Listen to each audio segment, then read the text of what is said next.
Okay, let's unpack this.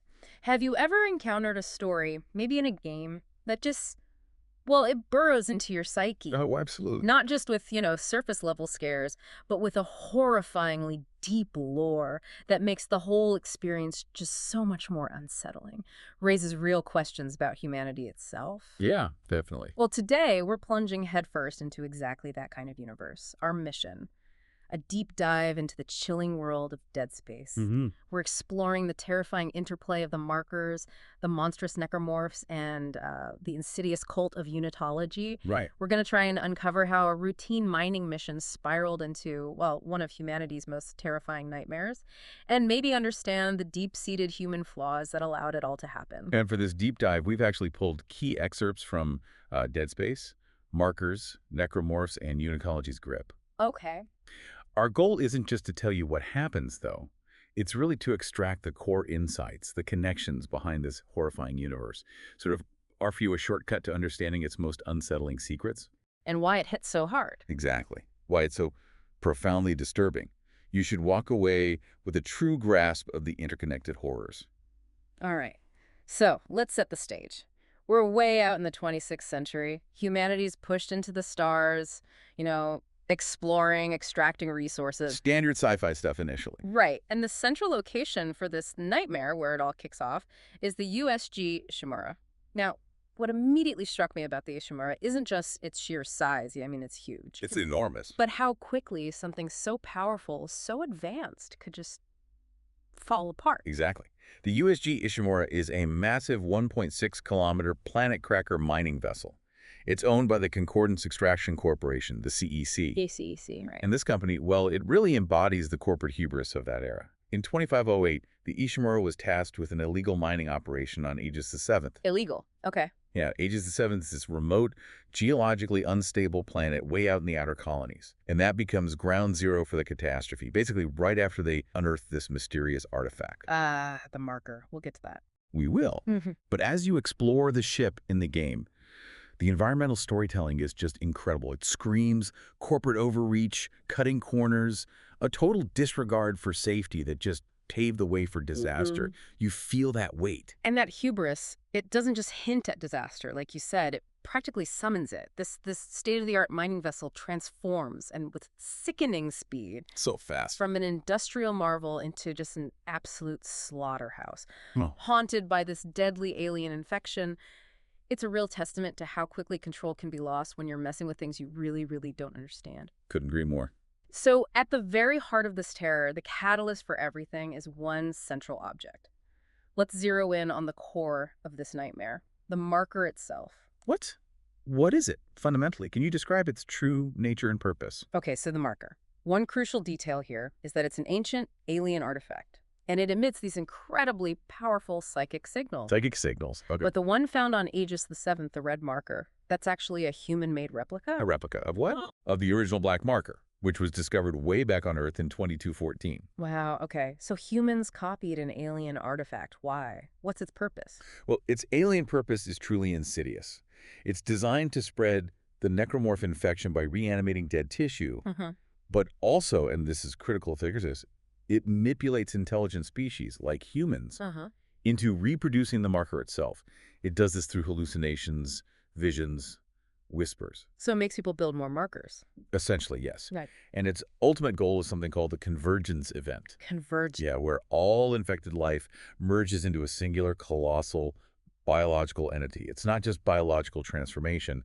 It's this terrifying mockery of evolution, stripping away individuality, all in pursuit of, well, some kind of ultimate efficiency. That's profoundly disturbing. And those manipulations, the immediate effects of the marker signal you mentioned, they're not subtle, are they? No, not at all. Yeah. The signal causes intense paranoia, vivid hallucinations, violent urges in the living.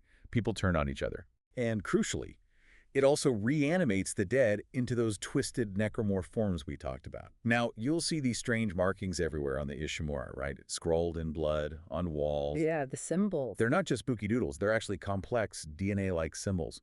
It's literally a genetic blueprint imprinted by the marker, we call it necrotic DNA, which dictates how dead tissue gets reconstructed into the necromorphs. So the symbols are the instructions. Exactly. Instructions for building monsters and ultimately orchestrating convergence. You'll even see unitologist graffiti mixed in, stuff like, keep us whole, make us whole, unity is forever, death is only the beginning. Chilling. They want this. It reflects their horrifying misinterpretation of the marker's promise of rebirth. And what's truly ironic and kind of chilling is that logs you can find from EarthGov scientists. They suggested the marker contains a genetic code. Unitologist incorrectly believes it granted eternal life. But EarthGov knew better. EarthGov scientists seem to understand it was more like a weapon, or at least something dangerous, and they actively tried to cover up the project. So you have this layer of government conspiracy on top of the religious fanaticism. That makes the horror so much more layered. Okay, and these twisted necromorph forms. This brings us to the manifestation of all this madness. For anyone who's played, necromorphs are these grotesque, reanimated corpses. Viscerally memorable, yeah. But what's truly unsettling, and maybe less obvious, is that they're not just random zombies, are they? What exactly drives these nightmares? That's the key distinction, definitely. Necromorphs are reanimated and grotesquely mutated corpses, created directly by the marker's influence. But they are absolutely not mindless. Okay. They're driven by a central instinctual purpose to relentlessly amass biomass, bodies, basically, to initiate that convergence event we talked about. It all comes back to convergence. It does. Yeah. And the creation chain is horrifyingly efficient, almost like a biological assembly line. The marker causes violent deaths, right? Yeah. Those corpses then become hosts for new necromorph forms. And then specific creatures called infectors actively spread the infection, converting any living beings into more necromorphs. Ugh. So it's a self-sustaining, self-propagating nightmare. Precisely. And the sheer variety of them. It's like a macabre evolutionary tree designed purely for slaughter. If I had to pick the absolute worst way to go, being turned into a slasher might be right up there. Hey, yeah, they're iconic for a reason. You have the slashers, those sort of humanoid things with blade-like limbs. Lurkers, which are mutated infants with these horrible tentacles. Brutes, which are these heavily armored beasts made from multiple corpses jammed together. Oh, God, the brutes. And the truly nightmarish regenerating hunter, the one that just keeps coming back. Don't remind me.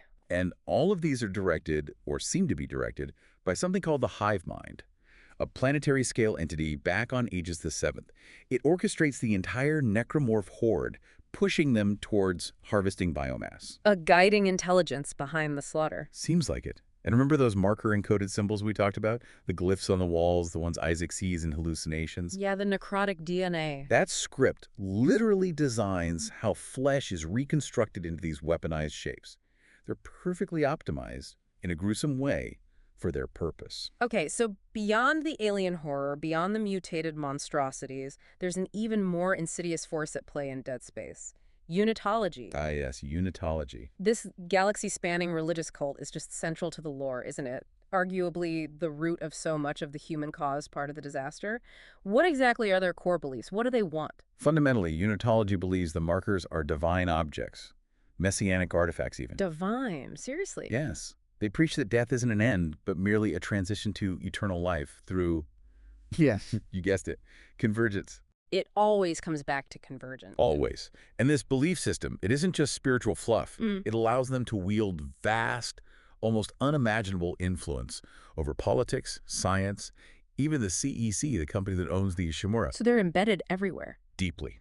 Many key characters you encounter, like Captain Matthias, the Ishimura's captain, and Dr. Mercer, the scientist doing horrific experiments, they are devout unitologists. Right, Mercer. The church fiercely wants to control the markers. They actively suppress any evidence of their dangers because acknowledging the truth, the horror, well, that shatters their core tenet. Their power isn't just about money, though they have plenty. It's about weaponizing hope and fear, offering this false salvation that drives people directly into the maw of the very evil they believe will save them. That's a terrifying thought. If we connect this to the bigger picture then, where did unitology even come from? How did it get so powerful so fast? Well, unitology began with a geophysicist named Michael Altman, back when the black marker was found on Earth. The original one. Right. He supposedly exposed its discovery, then died mysteriously. Very. He effectively became a martyr for this burgeoning movement. And this transformed what started maybe as a cult of personality into this incredibly powerful religion that now claims billions in assets. Billions. Billions. It exerts influence across finance, media, even making moves within EarthGov and influencing CEC decisions. There's a text log you can find by someone named Carrie Van Otken that describes its rise pretty chillingly. What does it say? It details how Unitology controls major financial firms, raises huge funds, ranks its disciples based on donations and loyalty, and, maybe the creepiest part, requires body donation after death. Requires it. Under the guise of transformation and rebirth. For Convergence, obviously, it's like historical cults, but scaled up to a galactic level, with actual planets being planet-cracked, basically in service of their beliefs. Unbelievable. And this cult, this powerful entity, they didn't just passively exist while the Ishimura found the red marker. How did Unitology directly contribute to the disaster? This wasn't just bad luck, right? It sounds like it was orchestrated. Oh, absolutely orchestrated. Unitology essentially engineered the Ishimura's mission to Aegis VII. Engineered it? How? They embedded high-ranking believers in key roles, like Captain Matthias, as we mentioned, and Dr. Mercer. Their job was specifically to ensure that the red marker was found and brought aboard the Ishimura. Why? Just to study it? No, their entire goal was to initiate the convergence, what they see as their divine transformation.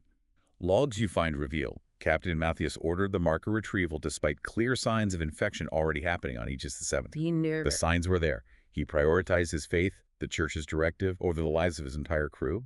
There was another scientist, Dr. Kine, actually an EarthGov scientist aboard, who argued the marker was dangerous, possibly a weapon. But he was ignored. Completely overridden by the Unitologist agenda, mainly Matthias and Dr. Mercer. He wasn't just following orders, he completely embraced the marker's power. He was actively experimenting on the crew, trying to understand and force convergence. He even created the Hunter, that regenerating necromorph. Mercer made the Hunter. He did, as twisted proof of Unitology's divine purpose and the potential of the flesh. That's beyond horrifying. And to really show the depth of their fanaticism, there are these chilling rumors, hinted at in some logs, of Unitology's secret mausoleum fleet. Mausoleum fleet? What's that? Huge stasis ships, Yeah. supposedly carrying the frozen corpses of believers into deep space, Mm. just waiting, Waiting for what? ostensibly waiting for the convergence. The church guards knowledge of this fleet fiercely. Any leaks are punished severely, exiled, confiscation of assets. So they're literally Sure. building an army of potential necromorphs, willingly stockpiling bodies for the end times they crave. That's the implication. It's fanaticism on an industrial scale. So what does this all mean for the Ishimura then? It's this terrifying convergence, isn't it? Alien horror, human corruption, and religious fanaticism all spiraling into total chaos. But it's also like a deliberate self-inflicted wound. Precisely. The Ishimura's demise was rapid and utterly horrifying. You see the evidence everywhere. Cree members hallucinating, murdering each other, scrawling those marker symbols in blood on the walls. The descent into madness. Total madness. Yeah. Mass suicide, murder, and then the necromorph outbreak itself completely overwhelmed any containment measures. Dr. Kine's attempted mutiny, his effort to stop Matthias. Yeah. Though probably well-intentioned, it accidentally resulted in Captain Matthias' death, which only accelerated the chaos, removed the last semblance of command structure. Wow. And the environmental storytelling on the Ishimura, like we said, it just constantly reinforces this toxic mix of human desperation and the corporate hubris that paved the way. You see the aftermath through bloodied messages, panic audio logs, abandoned workstations. The narrative isn't just about surviving the monsters chasing you. No, it's about uncovering why this happened. Exactly. It's about uncovering this deeply layered conspiracy, this sequence of terrible decisions fueled by greed and faith that led to everything. It reveals that the true terror was always amplified by human complicity. Yeah. Our deep dive into Dead Space really exposes, I think, a uniquely complex horror. It's born from these truly cosmic alien threats, yes, but also unchecked corporate ambition and the insidious power of a pervasive fanatical cult. It really does. And this raises an important question, doesn't it? What happens when humanity's quest for knowledge, or maybe for transcendence, completely blinds it to immense danger? And how do these narratives get controlled by those seeking power, those offering false promises? It makes you consider that chilling idea that the greatest horrors aren't always purely alien or monstrous. They can be amplified, twisted, and ultimately unleashed by our own human flaws. Fanaticism, desperation, greed. It really drives home the seductive power of something like the promise of unity or eternal life, especially when people are faced with the vast, terrifying unknown of space or just the hardships of life. even when the reality, the evidence of the markers, is staring them right in the face. What stands out to you about the way hope itself can be weaponized in such a terrifying way?